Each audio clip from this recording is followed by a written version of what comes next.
The former president of Russia is predicting World War IV, that Texas will secede from the Union, that Americans will finally be able to kick Californians' butt in a civil war, and that France and Germany will go to war together.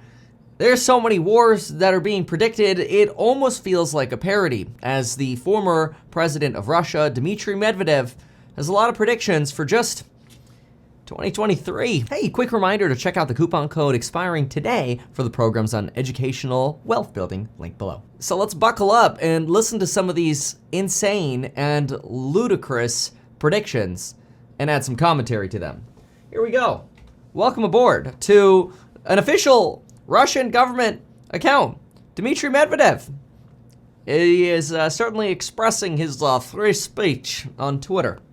On New Year's Eve, everybody's into making predictions.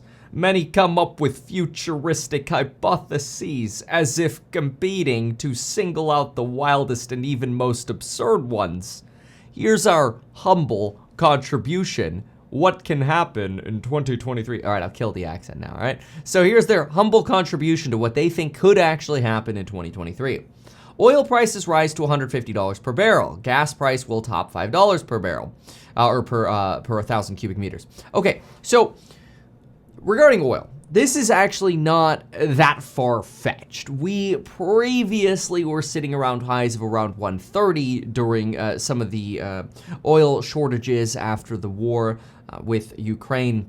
It is possible. However, it does seem unlikely that oil will actually reach 150. However, there was a big thesis that oil prices will rise substantially as China reopens. And this is one of the reasons, as we're seeing the market take a pretty good beating in the stocks side of things, we're actually seeing both natural gas and oil rise.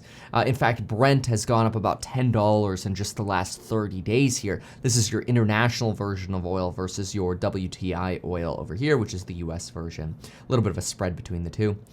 Second prediction they make is that the United Kingdom will join the European Union. Now, this is quite a bold prediction given that it took years for them to Brexit or leave the European Union. They never adopted the euro or the currency of the European Union. So given the lack of appetite for even adopting the currency when they were part of the EU and how long they struggled to and finally actually exited the EU, let's just say I see that as a very unlikely flip-flop by the British government, especially at a time where the United Kingdom has substantially larger issues. Consider, for example, their bond crisis debacle just a few months ago when Liz Truss, who lasted all but maybe 44 days, one of the biggest flashes in the pans of a political career, when her government suggested that they should stimulate businesses and cut taxes, so in other words, print money and cut taxes during a time of massively high inflation, leading the bond market to freak out and the Central Bank of Britain or the Bank of England, right, the central bank, the Bank of England it's known as, coming out to have to basically promise unlimited bond bailouts to prevent a collapse of the financial system. In such an environment, in such a tinderbox, I'm not exactly sure that the United Kingdom is prepared for any kind of political drama anymore. So I don't see that one happening. As subsequently then, a EU collapse might occur after the United Kingdom's return, and the EU will drop out of use as the former EU currency. So in other words, the death of the EU. This has been speculated, this has been really speculated since the EU was founded in the early 2000s. And really, the EU went through some terrible times during the austerity era of approximately around the 2014 era, when you had the acronym the PIGS, Portugal, Italy, Greece, and Spain, under substantial austerity. And I mean, you had stories running daily about how these countries were so poor and that the EU was not supporting them, because if they supported those countries, then countries like Germany or France, more powerful countries, would deserve more support. Whereas if Germany and France are going through austerity, then even the poorer nations should, even if that means they can't even pay for trash service to come collect residential trash, which was a problem in Greece and some of these other countries. my point is the EU's been through some pretty nasty times. I don't know that at this point, even facing the high inflation the EU is and the likelihood of a recession, we're going to see the collapse of the EU, as they do seem to be relatively well coordinated, at least together, in their support for the policies of the EU. However, crazy things do happen in recessions, and this is going to be the EU's second big recession, and it happens to be at the same time as there's war on the border of the European Union, right? So, interesting. Then we've got Poland and Hungary will occupy the western regions of the formerly existing Ukraine. Now, this is actually not so terribly obscene. I obviously think that Ukraine will prevail in the war, but I do think that Eastern countries within Europe will substantially help in the rebuilding effort of Ukraine while also basically making investments into Ukraine, right? I mean, think about it. From sort of a capitalistic point of view, a real estate developer, after war ends, going into Ukraine might be able to buy land for pennies on the dollar and hopefully win in that they rebuild in areas that become popular, right? So that sort of capitalistic speculation is likely to happen from countries nearby Ukraine. So that actually is not that far-fetched. The Fourth Reich will be created. Okay, so remember the Third Reich was like the economic and political engine of the Hitler government in World War II. The Fourth Reich is kind of suggesting there'll be another rise to power after the collapse of the EU, and often you do have that occur after the collapse of a large power.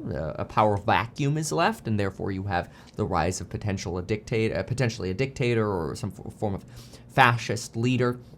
However, Dimitri's prediction here is that the Fourth Reich will be created out of Germany, Poland, the Baltic states, Chechnya, Slovakia, Kiev Republic. Oh, that's interesting. This is sort of a redefined Ukraine, maybe a smaller version, and other outcasts. Now, I think this is an interesting argument, given that Germany has really strong relations with countries like France and Switzerland and Holland, the Netherlands, and other countries bordering Germany. So the suggestion that Germany would, rather than partnering with those immediately near it, like Belgium even, and partnering with those in Eastern Europe, I find interesting. I think they're suggesting that maybe Germany would be powerful enough to move into a power vacuum in this region after potentially the Russians' belief that there will be a fall of Ukraine. However, this seems pretty wild as well. War will break out between France and the Fourth Reich. So this is a little bit of a problem because Germany and France have substantially increasing trade between the two countries. I feel like they're more allies than they've ever been in the past. And both Scholz, Chancellor Scholz, and Macron from France, they're kind of like pacifists. So much so that Germany literally has reportedly 2 days of ammunition. NATO requires that countries that are part of NATO have 30 days of ammunition in the event of a war. Germany only has 2. They don't even have enough ammunition to properly do or conduct military drills. Meanwhile, they're sending plenty of rockets and defensive weapons over to Ukraine, but they don't have enough ammunition for themselves. Interesting.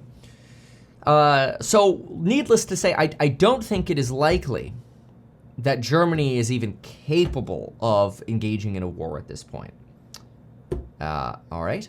Northern Ireland will separate from the United Kingdom and join the Republic of Ireland. Now, this is the point where I kind of start wondering if all of this is just ludicrous parody to try to bring attention to his account, as if the whole establishment of the Fourth Reich after UK rejoining the EU isn't clear enough. It all seems like a massive joke, but you never know. I mean, sometimes you get a disillusioned Russian president who's fallen from favor, who actually, or maybe not necessarily fallen from favor, but fallen from the public eye, really, who actually believes that some of these things can happen. It seems wild. Look at this one. Civil war will break out in the United States, specifically California and Texas, will become independent states as a result, and Texas and Mexico will form an allied state. Okay, yeah, this after the Mexico invasion of San Antonio and the Alamo. I think there's so much history between Mexico and Texas itself that I have a hard time seeing that. I mean, we're making some of the most ludicrous connections here, Mr. Medvedev. And California has now flipped to a budget deficit because you've got a moron of a government who can't even help homeless people on the streets because he's an idiot. And I could say that because I ran against him for governor and got nearly 1 million votes to get the loser out of office. But unfortunately, I didn't get enough votes to actually get him out of office. Okay, pretty remarkable, pretty wild. I don't think California can afford it. I think taxes would ream California. It's not good. I would not want to fight against the Texans if I were in California. Elon Musk will win the presidential election in a number of states, which after a new civil war's end will have been given to the GOP.